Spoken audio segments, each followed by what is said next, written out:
Welcome back to Detroit's Morning Answer with John Anthony. You know, you heard that back and forth between Patel and Senators Schumer and Booker, and you want to know why we find ourselves in a place where just I do believe we're desensitized. I can't speak this morning. Our sensitivities as it relates to certain things have just dwindled. I mean, when you look at these real life video games, and you get a headshot, you get extra points, extra money, extra things like that. Could that lend to some of the how we view death and murder? Today, we're joined by Dr. Salvatore Giorgianni, a respected voice in public health and men's health advocacy. He serves as senior science advisor to the Men's Health Network and is past chair of the American Public Health Association. He has also served as an Alumni Association board member at Columbia University School of Public Health. With decades of experience analyzing the intersections of medicine, culture, and behavior, Dr. Giorgianni brings deep insight into how our society processes tragedy and violence. Dr. Sal, welcome back to Detroit's Morning Answer. Thank you so much for having me back on today. No problem. Dr. Sal, when you look at the recent spat of horrific murders dominating headlines, are we as a society becoming numb to the shock of it all now? I think we are, and it is really a tragedy, a national tragedy.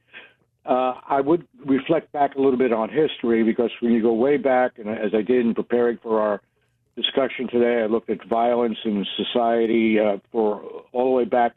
Look, Roman days, they had the Colosseum, bread and circus, where they had horrific signs of constant violence. When you look in the 1600s in America, there are reports from some of the newspapers at the time decrying violence and how it's constantly barraging individuals in their day-to-day lives. And then in the 1940s, 1950s, we saw a big change in that we ended up in the age of media, broadcast media, particularly television, where we not only had violence talked about or written about, but we had it playing out on television screens in homes. And now we move to the late part of the 20th and the 21st century, where we're seeing it not only real violence on TV, which is very, very difficult to see, but also animated violence that you can control, that you can submerge yourself into. And there are a lot of studies. The literature is replete with studies that look at the impact of violence psychologically as well as neurobiologically. You know, Dr. Sal, what I'm getting from you is that violence has always been there. The tools to see it more, and especially live now, is greater now. Is that what some of the points that you're trying to make? That violence has always been around, but now the way the humans process it now, because it's right there in their face now, is different. Is it the tools of social media? You think about the video games. Is it those things that have made it, when you look at how we're able to process it now, and does that lend to some of the numbness? Yeah, absolutely. Not only is it there constantly and in different programming on television, radio, and in video games, but it's on demand, if you will. And that's very different. We all learned that from the unfortunate trials and tribulations over again led to terrible feelings of depression, anxiety, and other, maladaptive behaviors. Same thing with constant exposure to graphic violence. It leads to, in some individuals, not all, it leads to especially when you can request it on demand. Yeah. For some people to look at it and say, "This is terrible. I don't want to see this ever again. I saw it once. I can't get it out of my head. That's plenty." And then there are others, and I don't know that anybody really understands how to predict who it'll be or how that goes, who get some pleasurable enjoyment from seeing that violence.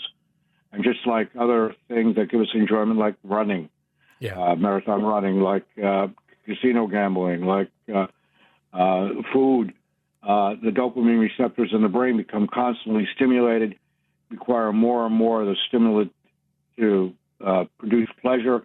And then there's a seeking behavior, which is what I think we see now in so many, particularly younger individuals, Yeah.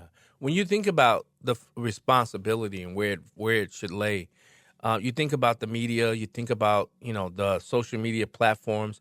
In the Charlie Kirk shooting, they were saying it's been alleged that Discord was a part. Now, I'll tell you this: after my son committed suicide, I found his Discord, and he was part of a lot of suicide groups where they were calling you gay if you didn't commit suicide. Oh, that's so gay. Just do it already. And they were kind of forcing people to commit suicide on this Discord app. When you look at where should responsibility fall, because sometimes they replay these violent footages of these shootings. You saw Charlie Kirk shooting. I mean, it was everywhere on every single social media platform. They've cleaned it up a bit, but you can still find it. But where does that responsibility fall? Well, responsibility falls. I'm a big believer that responsibility falls with the individual.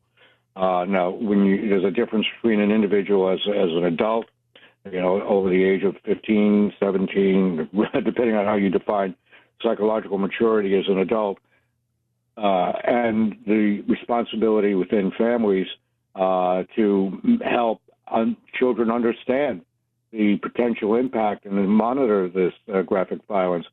The unfortunate circumstances that you had in your family, I think, are play out all too often in families in America, and unfortunately, also the parents don't see what is happening, and so it's a difficult situation and too late. Yeah.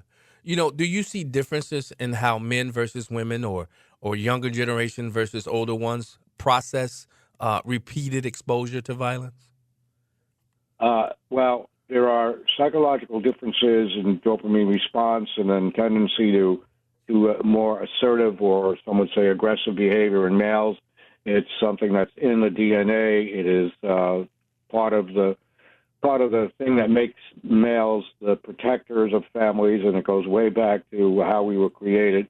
But it's moderated. There's the ego and there's the superego, and the superego moderates what we do. So cultivating a good, healthy moderation of the tendency to violence in men is important. There's also a big difference in how men express their emotional distress. Mm-hmm. So when someone sees violence or they are constantly exposed to it, men will tend not to talk much about it. They'll internalize it. They'll take it, to the next step over and over again. Women and young girls have a tendency to talk more about that violence. Yeah.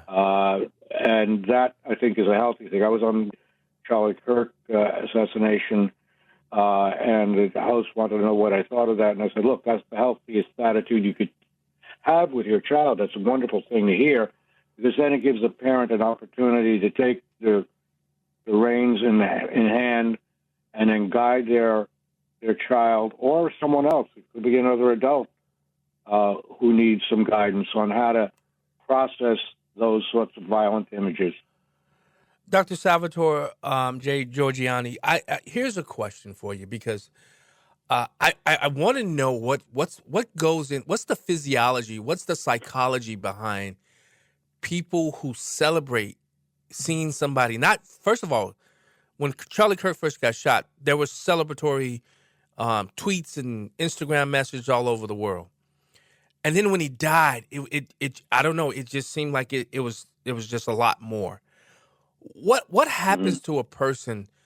What has to happen to a person for them to want to celebrate seeing somebody executed live? Well, there is desensitization and dehumanization that also runs in parallel to the hyperarousal that you see, the excitement of the fight or flight responses that people generally have to this kind of graphic violence. But there also is, paradoxically, you can have exposure to violence, particularly if you're constantly exposed to it in video games, which are not real human beings. You have this, it can be, and unfortunately I think that's what's happening here, the individuals involved become caricatures rather than humans. Wow. They are superimposed in this world of video games, and it's almost as if they don't really exist. I look at some of the video games that are online now; they're almost realistic. Yes. And you look at some of the avatars. The desensitization, the dehumanization, the superimposition of caricatures on real human beings, all causes this sort of. It's okay to celebrate this if I think it's an exciting thing. Yeah, and that's what I think we're seeing in some individuals. And then there are others who just have hate in their heart, and they just will celebrate hateful things. I think when you look at this, I don't say the guy's name because I just think he's a coward. But when you look at, he had a great upbringing. Somewhere along the line, he got radicalized, right? What can parents, schools, or health professionals do to help kids and these teens separate this entertainment from reality so that their moral compass doesn't get dulled? What should be that role specifically of the parent? Well, be aware of what's going on with your kids, and I think it's easy with both parents working that it sometimes that doesn't necessarily happen as much as it could. I recall when we were raising our 5 wonderful kids that we would insist on dinner every night together, much to their disdain. I can't do this anymore. That's ridiculous. But we did it. We insisted on it because it was our way of checking up on their day-to-day activities and progress. We also kept their friends very close. Yeah. We became friends with their friends, and we had discussions with their friends, and we were able to track changes. When you see difference in friends that they're keeping or withdrawal from friends who you think are good kids and nice adults. Same for adults. If you see a spouse who's changing their friends or a college age adult, changing their friends or changing their environment, that's a warning sign or a sign that you may need to pay attention. We had an incident with our daughter around 12 or 13, which is a very fragile age, where her friends actually came up to us and said, "There's something wrong with Kate. We need to think about it." Yeah. So that I think also is something that parents need to do. Is not only, it's hard to watch what they're watching on the internet. It really is. It's almost impossible because one of the things everybody knows is that when you tell a 14-year-old don't do that, they're immediately going to try and do that. But I think if you do other or are aware of other markers of changes in behavior, clothing, friendships, things that they enjoy, how they interact with others that they have known for early parts of their lives, for adults as well. Yeah. Those are warning signs. Yeah. And Dr. Sal, when you look at education and the role that schools play, there was a time when, especially I'll speak to when because I was a parent in Illinois, and you could call a teacher could call your daughter or son whatever they wanted. They can give them pronouns without you even knowing about it. When you think about President Trump and this administration and what they've tried to do as it relates to education, getting back to reading, writing, and arithmetic, what role should the schools play in helping young people process these images in healthy ways?